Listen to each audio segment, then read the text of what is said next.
So, good evening, everyone. Thank you, of course, for joining us for yet another very crucial topic area. Today, we cover marketing and sales strategies. I'm Trishana Mahabaran, Operations Officer with the NFLP, and of course, your moderator for this evening. So, as per usual, before we begin, let me remind you of the following. All attendees are kindly asked to remain muted. We will have a designated time to address all questions. However, you are free to submit your questions via our chat box. And of course, we ask you to please grace us with your presence through your cameras this evening. So kindly turn on your cameras if you can. We'd love to engage with you a little more effectively. So without further ado, allow me to introduce our panelists for this evening. We have with us Ms. Adana Austin. You all should know by now, she is a business coach and marketing consultant who runs her own business called Marketing Dynamics Business Solutions, and she manages a Facebook group of over 4,000 entrepreneurs called Dynamic Business Strategists. Adana conducts training for a variety of businesses across the country on topics specific to business, leadership, growth strategies, women in business, and cultivating a business mindset. Also with us today is Mrs. Lottie Franklin. She is a certified value builder advisor, entrepreneurial thought and action educator, as well as a financial literacy consultant and educator. She assists medium, small, and micro entrepreneurs as a micro and small entrepreneurship educator through her ongoing work as a coach at Good Works Coaching and Consultant. So today we begin with Mrs. Lottie Franklin. She will begin our presentation this evening, taking us to roughly about 5:25, followed by Adana. So Lottie, the floor is yours. Thank you very much, Trishana. Good evening, everyone. Good evening, Adana. It's a pleasure to be here with you all once again. And it's a pleasure to be handling this topic. Just like Trishana mentioned, it's a very, very important topic. And I can say from my position as a business coach who engages with entrepreneurs every day, every week, you know, that the core functions in business, and it is very core to your success. And you know, it's very, so we just have to be grateful that we have a session like this. And everyone engages in marketing, and I'm sure everyone here on this platform knows one thing or the other of marketing, right? And there's not that much we can cover in an hour, but I'm hoping that whatever it is that we cover this evening, somehow you will leave with something in addition to what you know about marketing. I say that because every entrepreneur is always marketing. It seems as if it's just marketing all the time. Yeah. So this evening, I'm just going to cover two areas. I'm going to look at marketing by way of just really understanding what it is. It's very important that we understand what something is so that we can do it well. So I'm going to be covering that area, and then I'm also going to be looking at a very important aspect of marketing, which is market research. And then directly after that, I'll hand over to Adana. So I like to begin with definitions, like I said, simply because when the purpose of something is not known, abuse is inevitable, right? And I have seen sometimes people engage in activities that they think is marketing, but it is actually, you know, some form of marketing, but it's not marketing. Well, I want to start with a definition, you know, kind of like a dictionary definition this afternoon, but not from the dictionary, but from the American Marketing Association, from which most definitions of marketing comes from. And I'm taking from their most latest definition, which was they provided in 2013. It's a professional association for marketers. And it describes marketing as the activity, the set of institutions and processes for creating, for communicating, for delivering, and for exchanging offerings that have value for customers, for clients, and for the society So as I was mentioning, the American Marketing Association in their 2013, which is their most latest definition, defined marketing as a field that has activity, a set of institutions and processes for creating, for communicating, for delivering, and for exchanging offerings that have value for customers, for clients, for partners, and society at large. So depending on where you fall in that, it's speaking of certain types of activities and processes. And the key words there are creating, communicating, delivering, and exchanging uh, value, right? And this definition indicates that marketing is, by which you is a way by which you try to, or you attempt to connect with your product and your service with what your customers need, or what you think, or what they think that they need. But sometimes they don't really know what they need, right? And you help them to know what they need by way of marketing. It involves getting people interested in your offering. All right. So that means that you are creating a demand in their minds, right, for what you have to offer, so that as a result of that demand that you created in their minds, they will seek you out. Now, one thing also this definition also points to is that marketing is customer oriented and it is customer centered.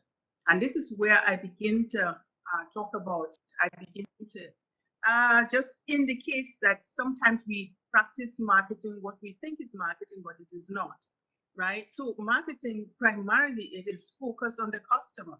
So it's customer oriented and it's customer centered. And if that is not happening, then we cannot say marketing is taking place.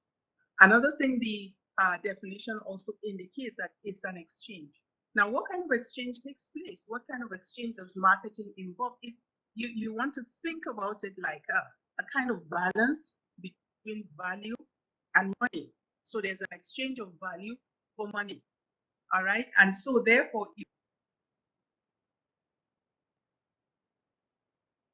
you know, and so I say that you cannot market without marketing yourself, you, the business owner, especially, you know, when you're still, at the stage that you are, right? So you're still very close to the customer, right? And you also want to remain close to the customer. So marketing yourself is also going to be very important. Now, another thing that we would witness a lot is people confusing marketing and selling. All right. So sometimes, people use it synonymously, marketing and selling, but we would have seen that we will say marketing and sales, and you find in organizations they have marketing and sales departments, so marketing and sales units. And that's because there is a difference between the two. And it's important to note this difference because many times we are involved so much in selling and not so much as marketing. So while marketing informs and it attracts leads and prospects, inspiring people to be interested in your business and in your product or your service, selling it involves really working closer, more directly with prospects. And the intention is to reinforce the value that marketing would have communicated in order to convert those prospects to become real customers, right? So the activities that you see engaged in selling of goods and your services is, you're soliciting for the products to be purchased, you're trying to sell, and you're using different types of sales pitches and sales approaches. All right. So while one involves informing, attracting, and driving the leads, the other one really concentrates on converting those leads into real customers and purchases, right? And many times, like I said, we don't so much as engage in marketing, and sometimes you see there's a disconnect between marketing and selling. All right, so you may have done good marketing, and then when it comes to selling, there's a disconnect somewhere, and then the whole thing is ineffective, right? So I think I'm sure Adana will touch on that a lot in her own segment. Right. But all in all, the goal of marketing and sales is to, for you to know and understand the customers so well, that your product and your service fits them and it sells itself. It's as simple as that. So ideally, your marketing and your selling should result in a customer who is ready to buy. That's what Peter Drucker says. If you don't have a customer who is ready to buy, your marketing and your selling has been ineffective. So having done everything in your marketing and your sales, all that is needed after that is for the product or the service to be available to the customers. Right. So I'm sure, unfortunately we don't have enough time, but you could probably, ask your questions later in terms of the challenges that you have faced with in marketing. And a lot of businesses, face a lot of frustrations, when it comes to marketing and selling, and sometimes it's as a result of the right things not being done, and perhaps later on as we go along, we'll pick up some of those things. But I just want to quickly just say, what are the signs of poor marketing and sales in a business, so that perhaps if you can identify that, you'll be able to, start looking at how you can make some adjustments. All right. So where you see like there's no clear strategy, right, in your marketing and sales, you don't have, a defined strategy, a defined approach to it, that is not good marketing, because ideally you're supposed to have a clear marketing strategy, that is based on a solid objective of what you want to achieve in the market. All right. So, and sometimes I see that with small businesses a lot, and then also when we talk about marketing, it's all about communication, like I said. So when your messaging is poor, right, and you don't have any clear, value proposition, or there's no differentiation in your value proposition, it's just lost out there. So that's a sign. Another sign is you don't really know who this is targeting. So I have seen some messages and some marketing, and I don't really know who the customer is. That's poor marketing. And then, of course, you have other things that are clear signs that you have low conversion rates, you're not attracting enough customers, or you're losing customers to competitors. And sometimes these competitors don't even have as good products as yours, or services as yours, and well, ultimately you're not seeing a return on all your marketing dollars that you're spending. Uh, Thankfully, marketing is getting cheaper, but nevertheless, it still costs something. Yeah. So you want to ensure that at least you get a good return on your investment. So these are some of the signs, and hopefully during Adana's session, it will help us to avoid some of these things happening in our businesses. I want to move now to market research. Now, market research is also another activity that is aligned to marketing, right? But it's also very, very critical. And I want to say right now that we don't do enough of that, because of misconceptions that we would have had about market research. And the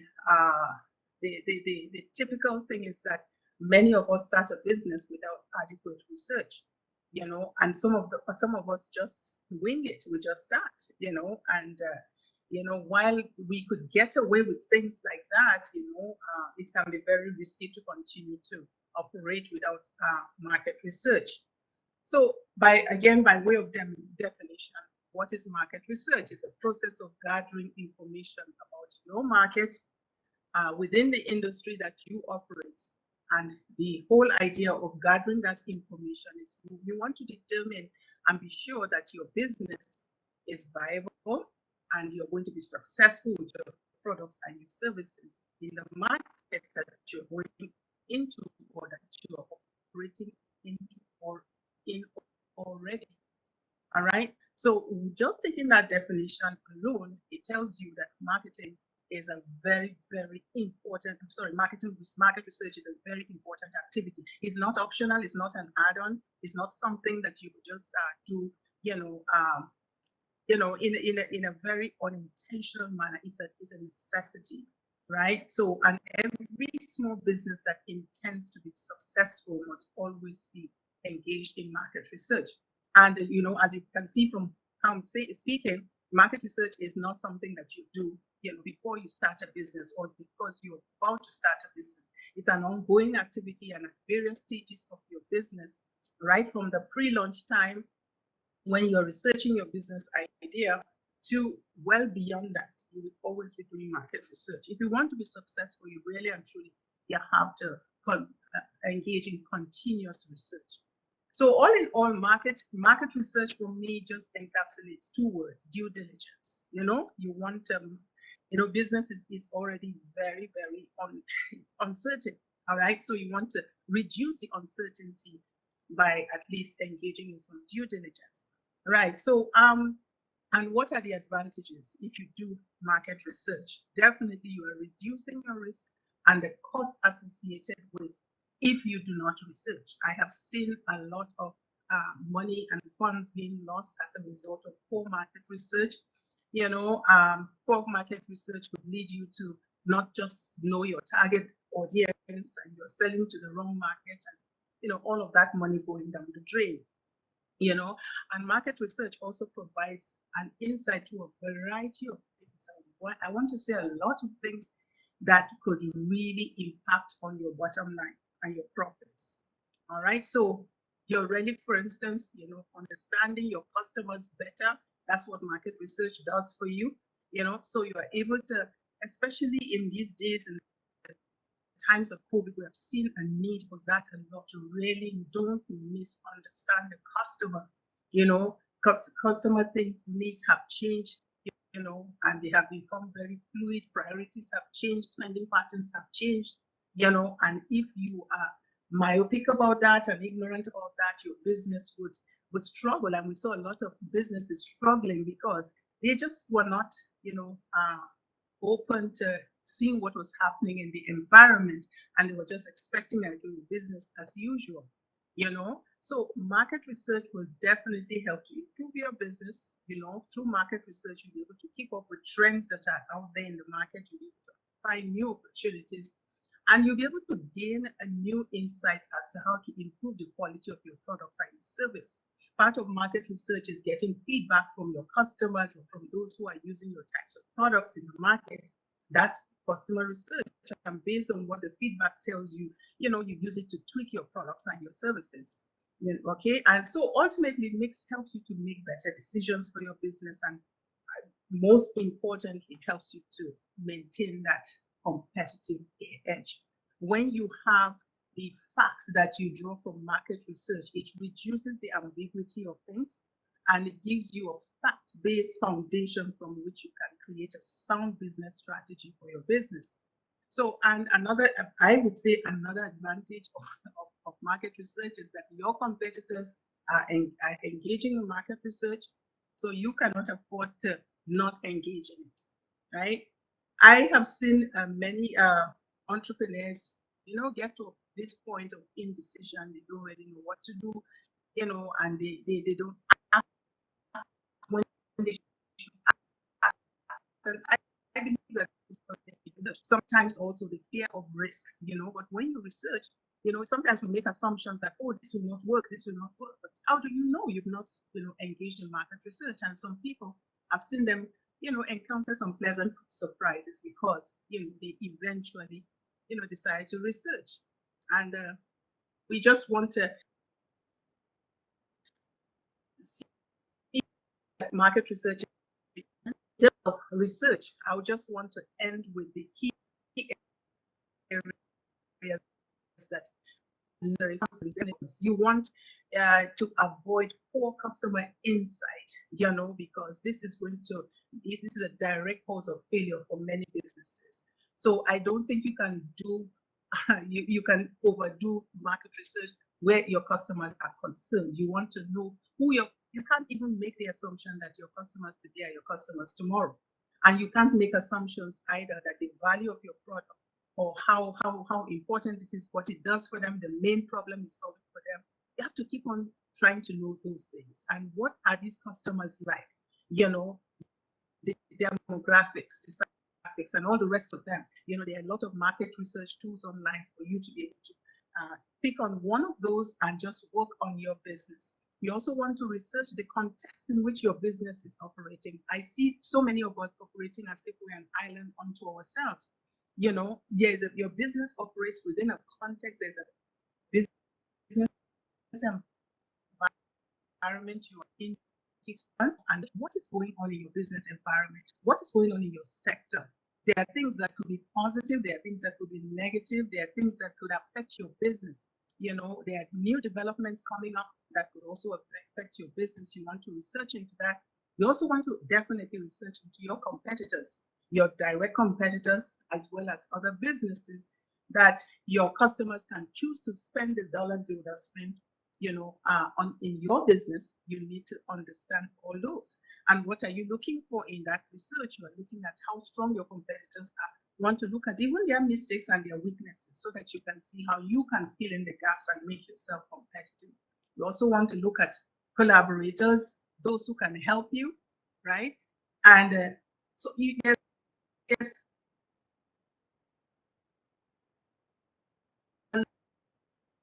lot of things, and then you should, how you should that would be okay for your customers. Where is the best location for your customers to access you? Sorry, and what are the kinds of benefits that your customers would like to hear for you to promote to them? And say that you also want to research your SWOT. What are your strengths, your weaknesses, the opportunities, and your threats? I would like you to read up on that. Your strengths and your weaknesses have to do internal to your business, and your opportunities and threats are external to your business. As far as your strengths and your weaknesses are concerned, you are looking at the ones that impact your customers the most. And those are the ones that you want to research, because it's always important for you to know what your strengths are, what strengths you're bringing to the table, and what weaknesses that you need to eliminate for your business success.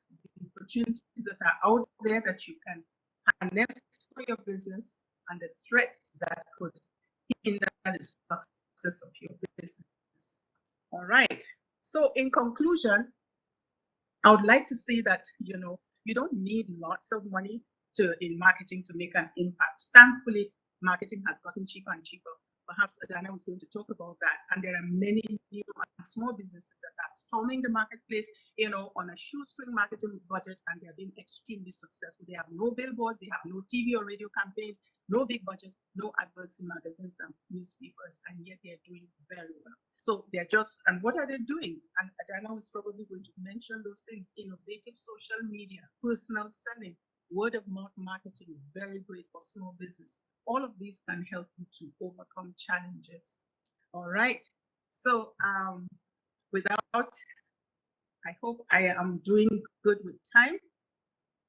Yeah. So, yes, Laddie, you are. Thank you very much. Excuse 1 second. We lost all of you for a few minutes just now. Every one of you, Adana, Laddie, You lost Trishana. us? Yes, yes, yes. Yeah, same here, about 5 Really? minutes. 5 minutes, yes, all of you. Oh, At the wow. same time, Okay. yes. And when Serious? you when you reconnected, Laddie was talking as if she was talking all the time. You So, see, it you know. didn't disconnect on our Most side. likely. That's why. It I didn't get was, disconnect on my side. yes. Okay, And that's there was a okay. That's point in okay. I time could where pick up, this I could pick lady up where Laddie was left off and fill in some of the gaps, and then we can ask questions at the end that will kind of Thank pull us you. back in. Yes? So guys, thank you so much, Laddie. Thank you so much. Thank you so much. So guys, we're going to jump off from where Laddie left off. Let me know in the comments if you're hearing me clearly, because I know some of us with Flo, I shouldn't call Flo name, but I know some of us having connectivity issues because I had a lot today, right? So let me know if you're hearing me. Give me some thumbs up, right? We're going to get into some action, guys. Action. So make sure you have your pen and pencils ready. Tell me you are ready in the comments. Tell me you are ready, because we are going to get into some action. Yeah. So today I want to talk to you about, say, marketing and sales. We're going to jump off from where Laddie left off. And I'm going to talk to you about 4 things: your ideal clients, your marketing strategies, the rules of selling, and I'm going to show you a simple sales funnel. Yeah. So let's jump right into it. So Laddie gave us a beautiful definition of marketing, and she also gave us a definition of sales, and she spoke about market research. What I want you all to remember is that marketing and your sales and your marketing research is not something that you do once and walk away. Once you're building your business, it is an ongoing activity. It is an ongoing activity. It's not something that you do only when you start your business, but it is ongoing, right? So you want to keep that in mind. And you also want to keep in mind that there's a very close correlation between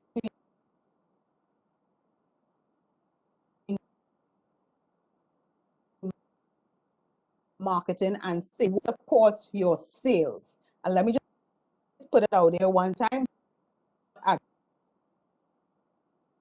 Advertising, but marketing is not advertising. Yes, so let's get that out to the one time, right? So your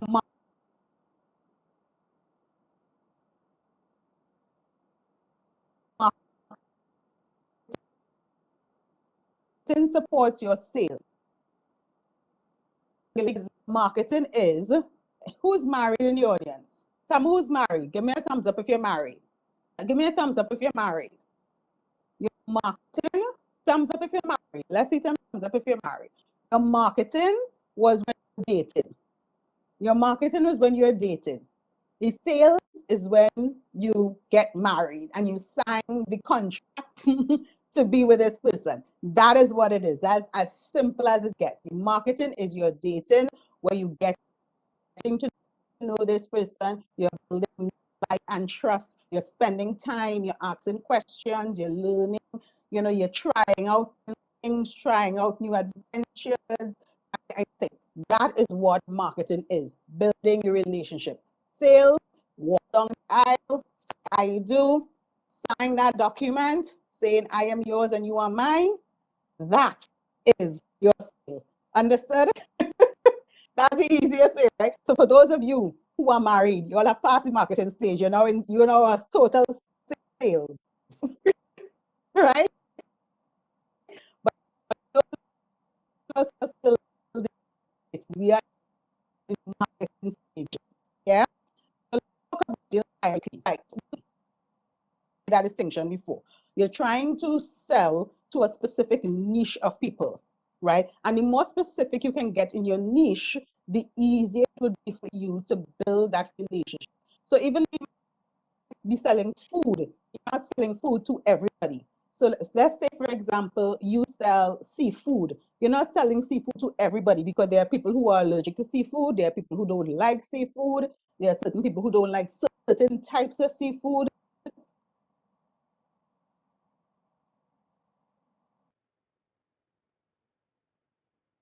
Because she might have other responsibilities that a single lady or man does not have.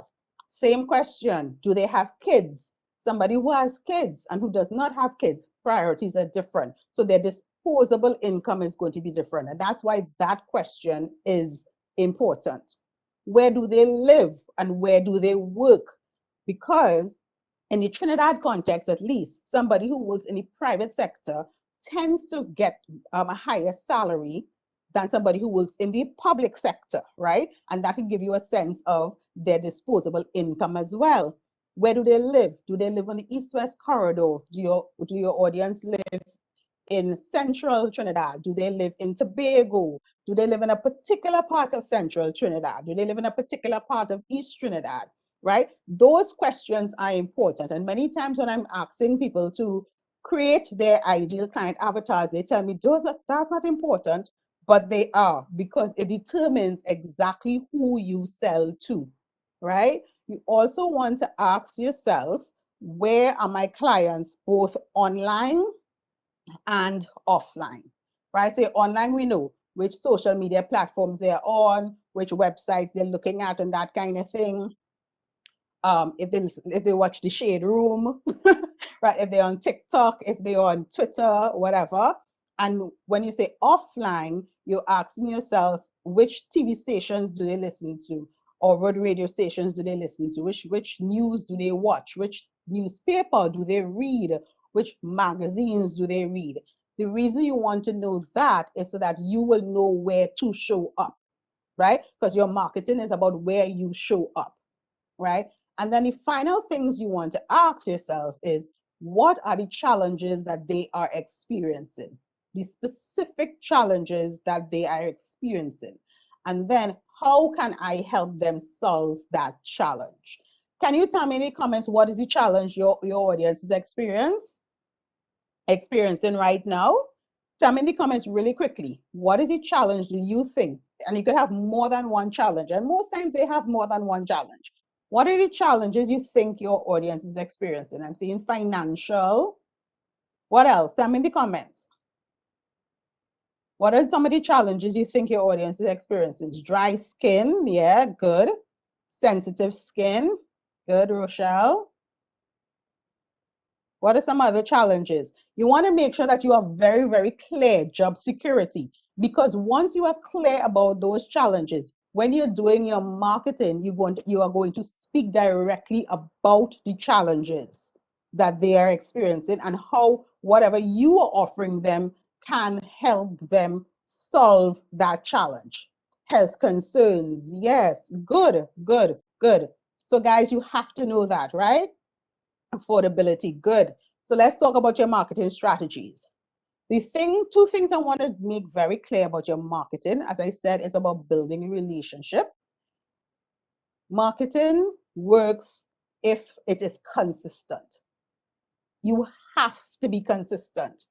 You cannot show up to your audience one day a week or one day a month and expect to make $10,000 or $50,000. It has to be consistent, which means that you have to create a strategy that would allow you to show up to your audience, whether it's online or offline, regularly, so that you remain top of mind to your audience. Yes? The second thing I want you to remember about your marketing strategies is that you don't just use one thing. Your strategy will become more effective if you combine different steps to come together. Because most people, because of technology, feel or believe that once I start a Facebook page and I post on Facebook every day, that is my marketing strategy. Yes? And that is not the truth. Social media is very, very powerful, but it should not be the be all and end all of your marketing strategy. So tell me in the comments which social media platforms you are on, and give me a thumbs up if you also have an email list. Because I'm only going to go through 6, right? We have many, many, many strategies, but I'm only going to go through 6 really quickly. Yeah, so Facebook and Instagram, Insta and Facebook. Most people are Instagram and Facebook, right? Facebook and Instagram. Give me a thumbs up if you have an email list. Do you have an email list of clients? You have an email list of clients, guys? The reason I'm stressing the email list is a few weeks ago, social media went down, right? And your WhatsApp went down, right? So you had to rely on a different way to communicate with your audience, right? And that is the importance of not just relying on social media alone to market to your audience. Yeah. So let's go through 6 marketing strategies really quickly. Social media, hands down, right? I know that's going to be number 1 for everybody, right? The thing is with social media is you do not need to be on all platforms. You need to choose, I would say, at least 2 platforms and master those platforms. You don't need to be on all platforms. Choose the 2 platforms where your ideal clients are really, really engaged, and do not assume it is Facebook. I have at least 2 clients who have no presence on Facebook and they're making thousands of dollars because the ideal clients, after we did market research, were not on Facebook. Because you're not just looking at people are on Facebook, you want to also ask yourself, what are they using Facebook for? So I use Facebook for business, but my mother uses Facebook to connect with our family. So she's not going to use Facebook to buy clothes or buy shoes or connect with other people who are not her family. Yeah. So you have to understand why would you choose this social media platform? Make sense so far? Give me some thumbs. Some thumbs up. Does that make sense? Choose 2 platforms and master those 2 platforms. Use all the free tools that the platform is giving you. Thumbs, thumbs, thumbs. Use all the free tools that the platform is giving you, and then be consistent on them. The second tool, the second strategy is your email list. Every business should be building an email list, right? That email list is important so that you can move your audience from social media to your email list, or from your website to your email list. Every time you interact with a client, they buy from you, you should be collecting their email list. They come to a free webinar or training that you have, you should be collecting their email list, right?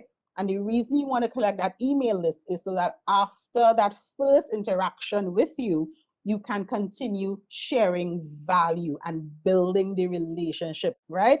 Building know, like, and trust, again, consistently. So if I collect your email list, you are not going to hear from me twice for the year. You are going to hear from me every week, at least for me, right? It's going to be different for every business, I understand. But at least for me, you are going to hear from me at least minimum once a week. Minimum. And you can send more than 1 email per week, guys. There's no rules about it. It just depends on your niche. Yeah. The third thing, tell me if you have any questions, put them in the comments one time so we could get to them. The third strategy, videos. Videos. Again, because your audience wants a deeper connection to your brand. Long ago, videos was not really huge. Now it is the #1 way to market your business.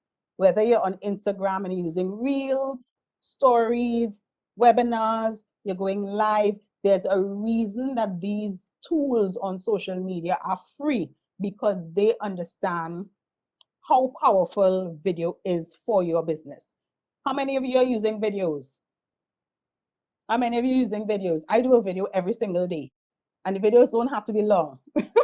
Some of my videos are literally 2 minutes long. Some are 20 minutes, depending on what the conversation is. But give me some thumbs up if you're using video consistently in your business. You can do them live, you can do them pre-recorded.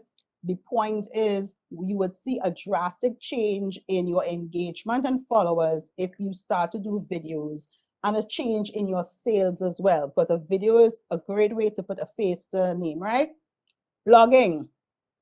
Your blog is a great way to share stories and offer deeper and longer insight beyond your social media. And you can sell on your blog, right? You can sell whatever you have on your blog. Now, every business doesn't need a blog, right? But it is one of those tools that you can use in your business to connect with your audience in a bigger way. Everybody still seeing me and hearing me? Because I know some people are saying that they're dropping out. Everybody's still seeing and hearing me? Yes? Yes? Yes? Natalie, wordpress.com. Yes, still seeing, right. Blogging. The fifth one is traditional media. Traditional, as I said, newspaper, TV, magazines, radio, still carry a lot of mileage. Yeah, I'm going to be on TV. I've been on TV for the last 3 weeks, right? I get featured in podcasts, at least 2 to 3 podcasts every single month, right? I get featured in magazines at least every quarter. Why? Because all of my audience is not on social media. Everybody is not using social media, and you will know which traditional media platforms you need to go on based on understanding who your audience is. Yeah. And the sixth thing is engagement, right? Engagement. Let me explain what this means as a marketing strategy.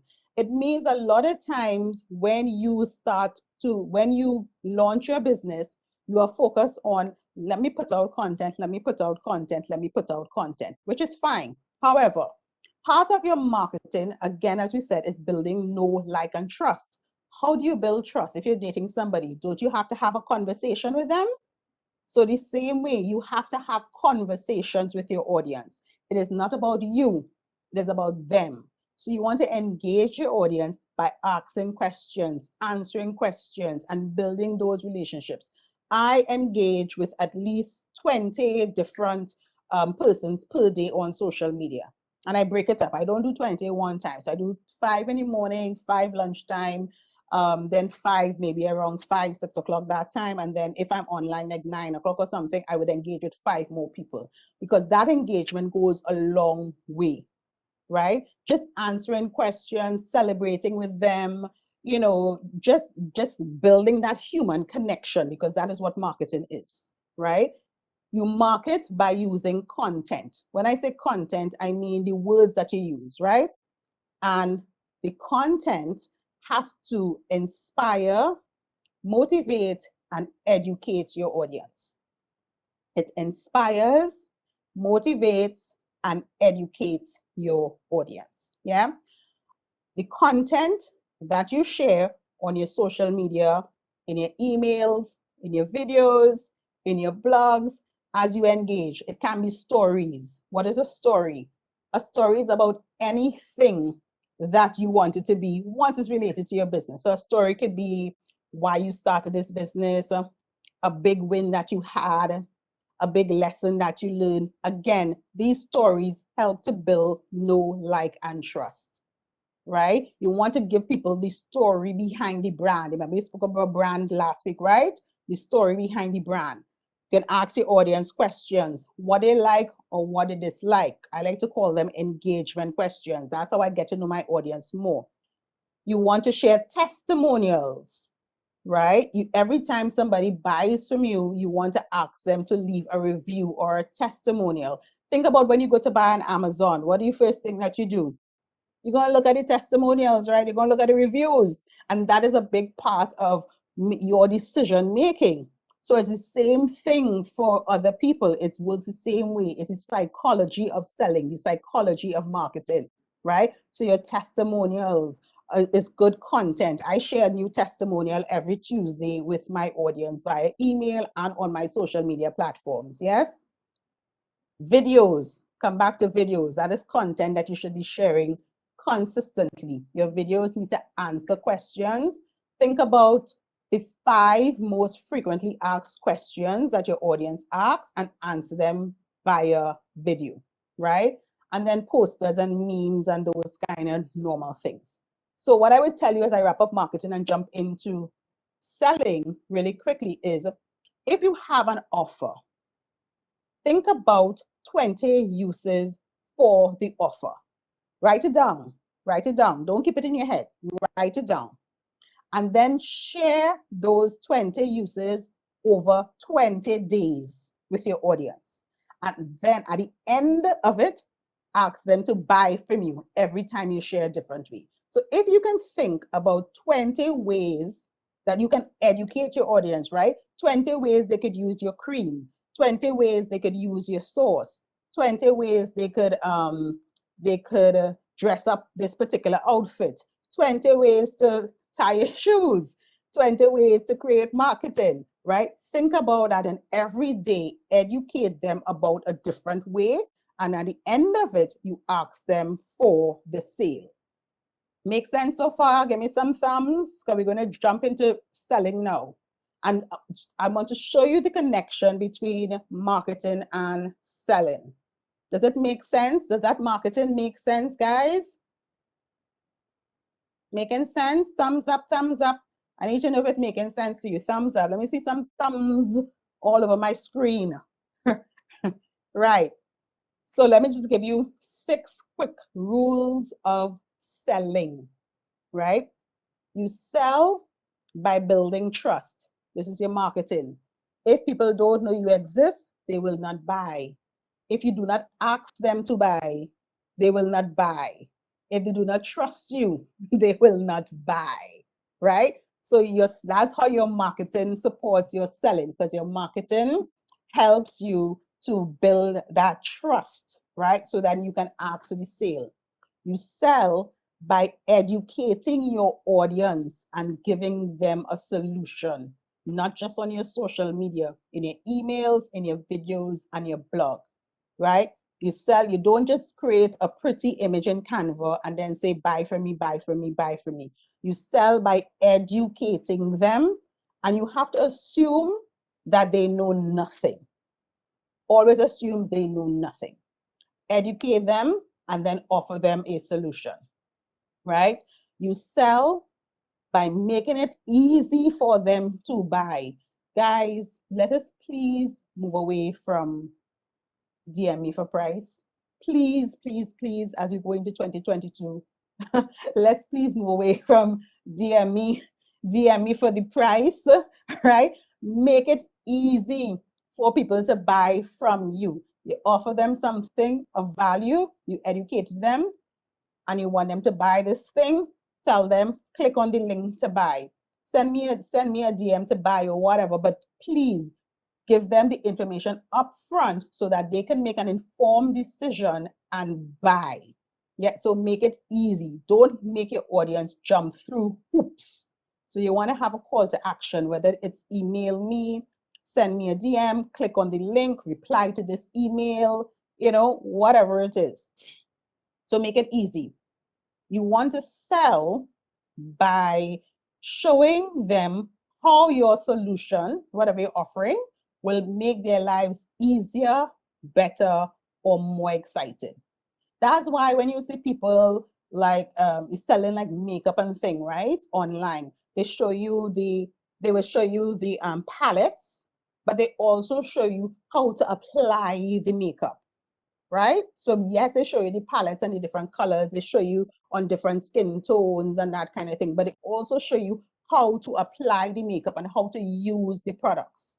Yeah, because you want to show people how exactly their lives are going to be easier, better, or more exciting when they use your products. Yeah. You make tons of sales by having more than one thing to sell. Now, there's a caveat to this. If you're not good at selling one thing, selling 3 and 4 things is going to be a challenge. So I would say get really good at selling one thing really, really well. Yeah. Get really good at making $100 per day, and then raise that to making $200 a day.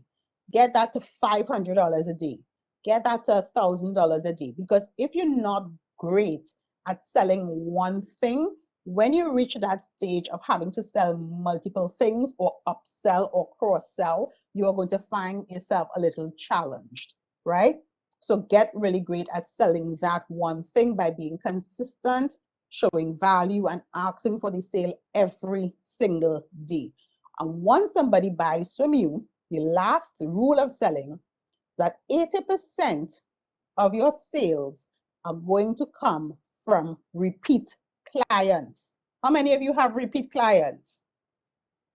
How many of you have repeat clients? 80% of my sales come from repeat clients. So I do not ever neglect my past clients, right? And that's what a lot of entrepreneurs do, because we're always looking for the hunt for the new clients, that we forget the existing clients. And those existing clients, who are the ones giving you testimonials, who are the ones spreading how great you are by word of mouth, right? Those are the ones giving you the referrals. You have to learn how to upsell them. And what does that mean? If they bought this one thing from you, what is the next logical thing that they will buy? What is the next logical thing that they will buy? So you want to take those existing 80% and learn how to, first of all, they should be in an email list. That's one. And then the second thing, what am I going to offer them next? And so you have to learn what is your upsell. Make sense, guys? Does that make sense? Tell me in the comments, does it make sense? Yes? Making sense? Yes? You're having a little more clarity? Loving it? Yes, yes, yes. Final thing, our sales funnel.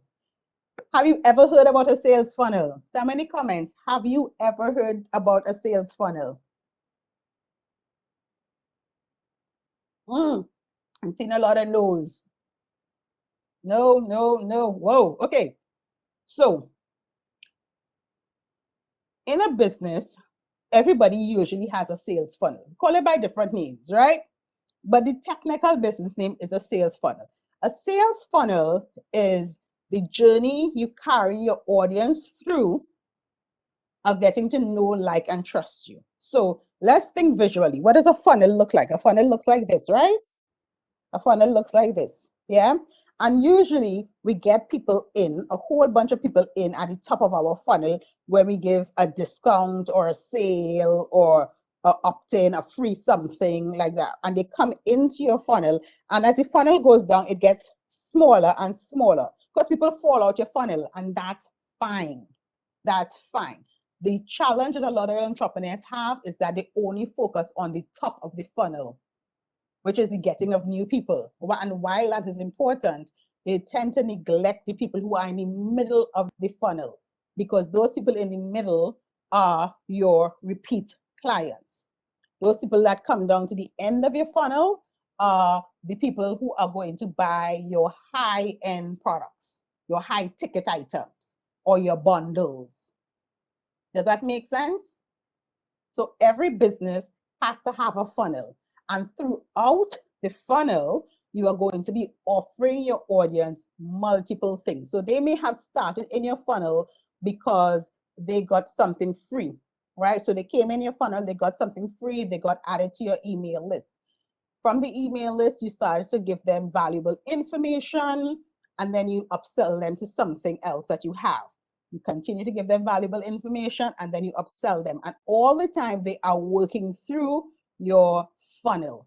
In that funnel, you can sell as many things as possible. As they go through the funnel, what usually happens is that the price gets higher and higher. So they may have started off at $0, then they spend their first $100, then they spend the next $300, then they spend $600, then they spend $1,000, then they spend $5,000, right?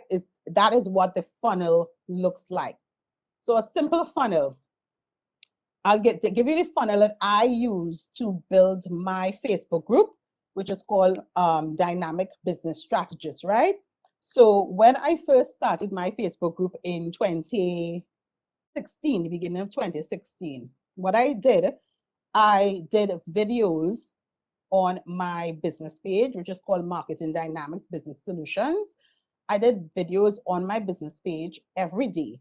And the beginning of every video, I would invite people to come to my free Facebook group called Dynamic Business Strategist. And you're all invited to come, right? We already have 4,000 entrepreneurs, but we're open to everybody. When people search for Dynamic Business Strategists, they will come up to the page, and for them to enter, they have to answer 4 questions. One of those questions is, please give us your email address so that we can keep in contact with you. So they did that. They entered into the group, right, where I do training at least 3 times to the week, free training. So they get value there, and they get entered into the email list where they also get a ton of value every single week. Yeah. And in the group and in the email list, while I am giving value, I'm also offering them my programs for sale. That is a simple funnel. You understand? That is a simple funnel. It's not complicated. Your funnel does not need 15 steps. You can literally have a 2 or 3 step funnel, and that's it. So I did a video, invited them to the group. They gave me their email address. They continue getting value in the email and in the group. And then I offered them an irresistible offer, both in the group and in the email. Does that make sense, guys? Tell us what questions you have. Making sense? Make sense? Make sense? Makes a lot of sense, guys. Yes, yes, yes. Thumbs up if it makes sense. What questions do you have? Because remember, guys, we only had an hour, right? So we can tell you everything. And if you want to know more about marketing, sales, and content creation, come into Dynamic Business Strategists, on Facebook. We'll be glad to welcome each and every one of you. Answer the questions and you will get in by Monday.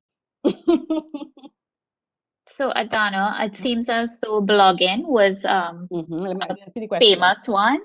So the main questions really were, how often do you blog?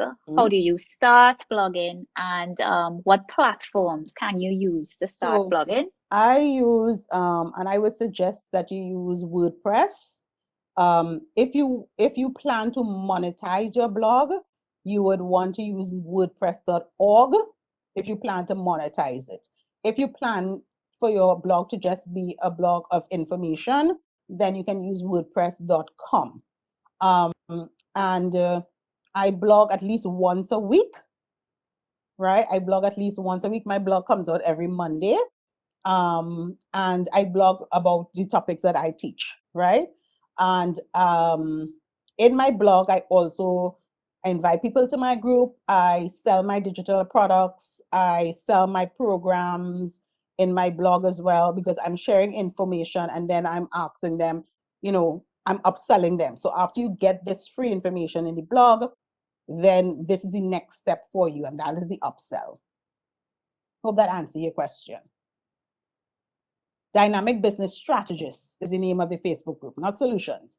Dynamic Business Strategists.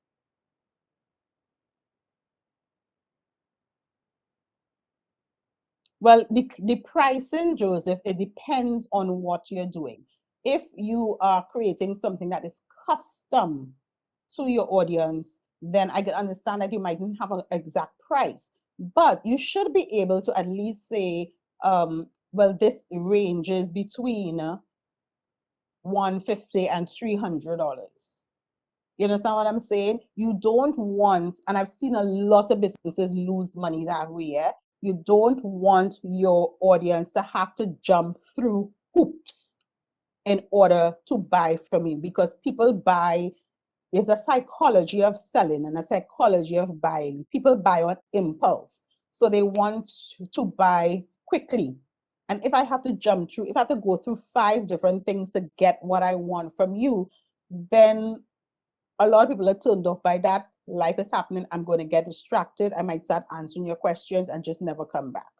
So you want to make it as easy as possible. So even if you might not have an exact price, you should at least be able to say to your audience that this costs between $150 and $300, and then, okay, let's get in a conversation and find out exactly what you like. And that's, I find, mainly for people who are doing like custom work. Get more focused and specific, concentrated at the end of the funnel. Yes, Risha, and high end. We also have one question. Someone asked if you could explain upsell a little bit more. Okay, so your upsell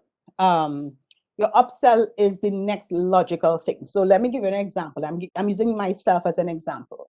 So you can come into DBS, my Dynamic Business Strategist, for free. The upsell when you come into DBS is, I might say, okay, you're here, I'm giving you valuable information. Join me in a 5-day challenge. That 5-day challenge might be, let's say, between $150 to $250, right? You join the 5-day challenge, you experience the 5-day challenge. At the end of the 5-day challenge, obviously you're getting emails from me. I would say, okay, the next step in this 5-day challenge, the next logical thing that I think you need to do based on what you just learned in this 5-day challenge is to do a masterclass. A masterclass with me is usually like 4 hours on a Saturday. So the next logical thing, you came into the group free, you do a 5-day challenge for like maybe $150, $250. You come and do a masterclass for maybe $400, $500 or something like that. From that masterclass, we might move on to like a 6-week program, which might be like $750 to $900. And then from that 6-week program, you might go on to one-on-one coaching, which is like $1,500. So you can see a logical sequence of how my audience will move through my funnel. And at every time they engage with me with one offering, I upsell them to the next logical thing based on what they already learned. Does that answer the question for you? Does that make sense now? Give me a thumbs up if it makes sense, guys. I want to make sure that it makes complete sense to you. Give me a thumbs up and tell me if it makes sense. Yes? Claire Ann, you asked about the market research. What I would say to you is a lot of times we think market research is very, very complicated, and it does not have to be. Your market research could simply be you going on your social media and asking a question. It could simply be you going to your past clients and asking them a question. That's your market research.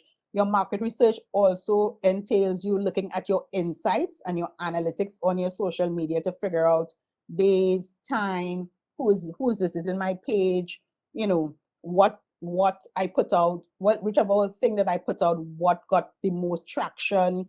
Your market research could also be you looking at other people in your niche, right? Your competitors, looking at what they have out, what they are putting out, and figuring out if there are any loopholes that you can offer, and not just copy them, because you're not going to copy anybody, but looking and see where are the loopholes and where can I fit in, because that means there's a need for the audience because we have the same audience, right? So your market research does not have to be complicated. You can literally start right there.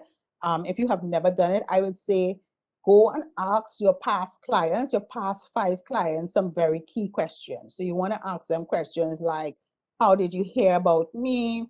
You might even want to ask them about the price, although I take that with a pinch of salt, because people always tend to give you a cheap price.